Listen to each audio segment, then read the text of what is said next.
na alam kung saan ako magsisimula. Kung sa dulo ba o sa umpisa. Hindi ko na alam kung itutuloy ko pa ba. Hindi ko alam kung tama pa ba to. Hindi ko alam kung bakit ang gulo. Ginawa ko naman lahat ng makakaya ko. Ginawa ko naman lahat ng gusto mo, pero bakit ganito? Bakit di ko pa rin siya mapalitan sa puso mo?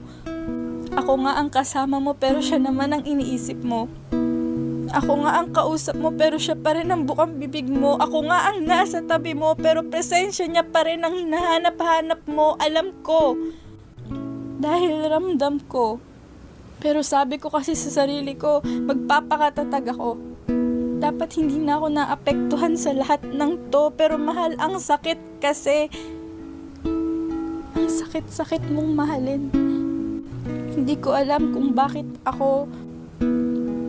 bakit pilit pinaglalaroan ng tadhana ang puso ko, kung bakit ako ang pinili ni tadhana para saktan ng ganito, at kung bakit lagi na lang akong nabibigo. Bakit laging ako? Bakit laging ako yung nasasaktan? Bakit laging ako yung naiiwang luhaan? Bakit laging ako yung naiiwang sugatan? Bakit laging ako yung naiiwan sa kawalan? Ano bang mali sa akin? Meron ba? May kulang ba? May sobra ba?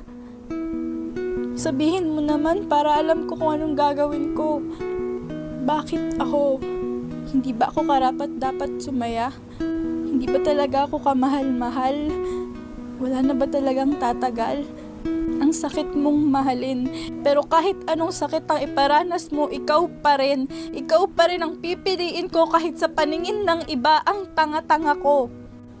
Kasi kahit masakit kang mahalin, kahit nakakapagod kang mahalin, ikaw pa rin ang gugustuhin kong makasama hanggang pagtanda kahit siya ang gusto mong kasama. Pagbigyan mo naman akong mahalin ka. Pagbigyan mo naman akong pasayahin ka. Tayong dalawa na lang muna. Huwag muna siya. Matagal na kayong tapos, pero bakit siya pa rin? Matagal na kayong tapos, pero bakit siya pa rin?